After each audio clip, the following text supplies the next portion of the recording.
Bon, de retour à la tour la tour de Tokyo, c'est ça. La tour de Séoul. Chose que je n'avais pas dit la première fois. L'autobus s'arrête à peu près 200-300 mètres plus loin. Parce que la pente pour monter ici est tellement abrupte qu'il n'y a littéralement aucun véhicule qui est capable de la prendre. 45 degrés et plus. Bon, là, il a l'air de... Oh boy! Il a l'air d'avoir un spectacle.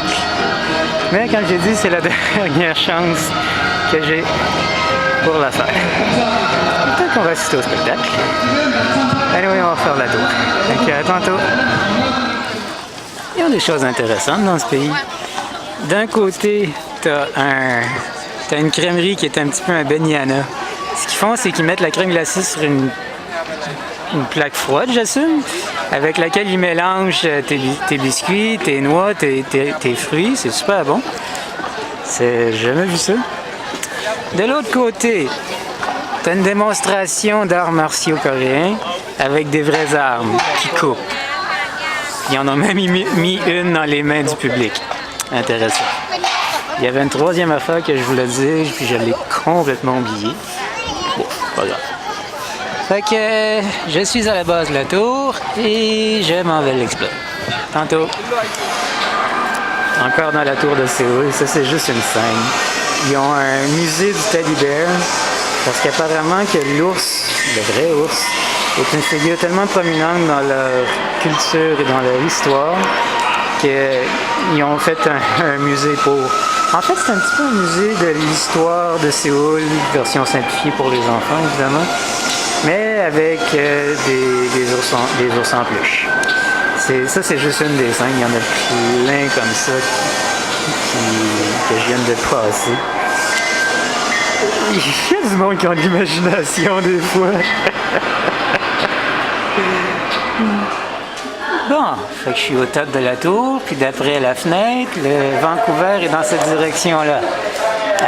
7174 km. OK. Moi, je veux surtout faire remarquer la fumée qu'il y a sur la ville. Quand t'es en bas, t'as vois pas. J'ai aucune idée c'est quoi, parce que vraiment, quand t'es en bas, il fait soleil. OK. Mais c'est impressionnant. La tour de Kyoto avait été intéressante. Celle-ci, je pourrais vraiment faire le tour de la ville. Alors ici, on a Anchorage, Alaska, Russie, puis si je faisais le tour, tout le reste. Fait que c'est... La ville est impressionnante. Tantôt. C'est intéressant ce que la perspective peut faire. Ça, c'est l'arrêt d'autobus pour la tour de Séoul. Après ça, tu as la route ici pour monter. Tout ça. Je suis en train de suivre la bonne affaire. Ouais, ok. Ça, c'est la route pour monter. Elle n'a pas l'air si abrupt que ça, mais vraiment, quand tu es dessus, tu as de la misère. Et vraiment, il n'y a aucune voiture qui pourrait passer. La ville est impressionnante. Blanche, avec des montagnes partout. Non, mais je veux dire, on parle des buildings ici. Blanche, avec des montagnes partout. Il n'y a aucune... C'est vraiment, tu as des spots de buildings, des montagnes. Il n'y a rien d'autre à dire. Je sais pas si c'est de la vapeur, de la fumée, de la condensation, de la pollution, je sais pas, mais j'aimerais ça que ça soit pas là, ça aurait été intéressant de tout voir. Parce que ici, on le voit vraiment pas, mais il y a un pont en arrière de cette montagne-là. Puis en arrière, il y a d'autres villes, il y a du reste de Séoul.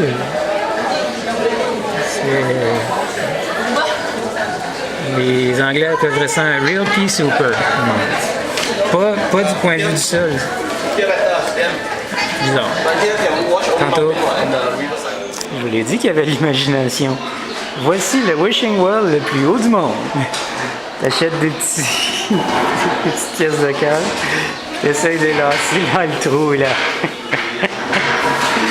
Vraiment. Pourquoi pas? C'est pas la pire affaire que j'ai vue dans le pays, là. La tour a été moins longue que je pensais. C'était une attraction touristique, c'est intéressant.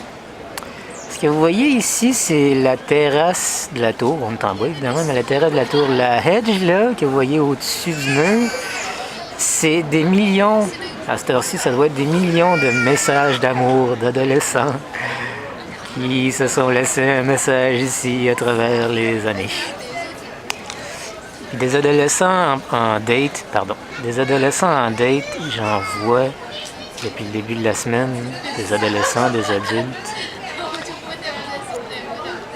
Ce que je suis en train de réaliser, c'est que les Japonais et les Coréens sont devenus plus ou moins amis par raison économique, évidemment, mais ils se sont fait la guerre pendant des années aussi. Le Japon a envahi la Corée. Mais quand tu observes les deux civilisations, tu vois les points avec lesquels, s'ils pouvaient vraiment se mettre ensemble, ils ont vraiment des défauts et des avantages qui pourraient s'éliminer l'un l'autre.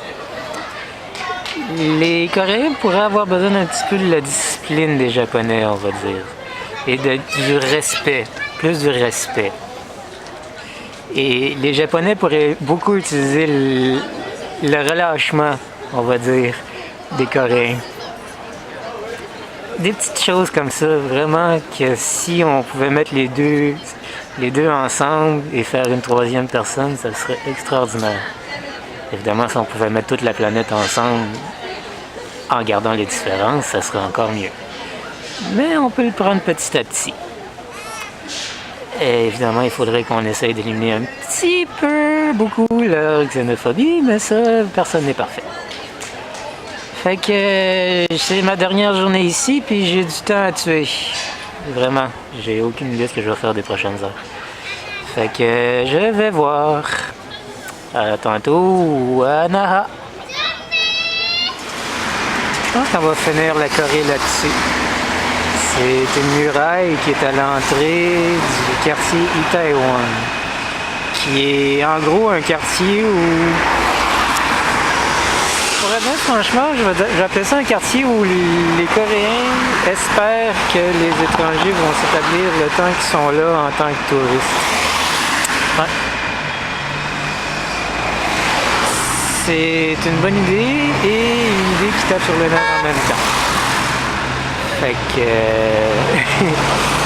ça va être ma dernière rentrée pour la Corée. Demain, on se retrouve à Okinawa, à Naha. Et je vous revois là.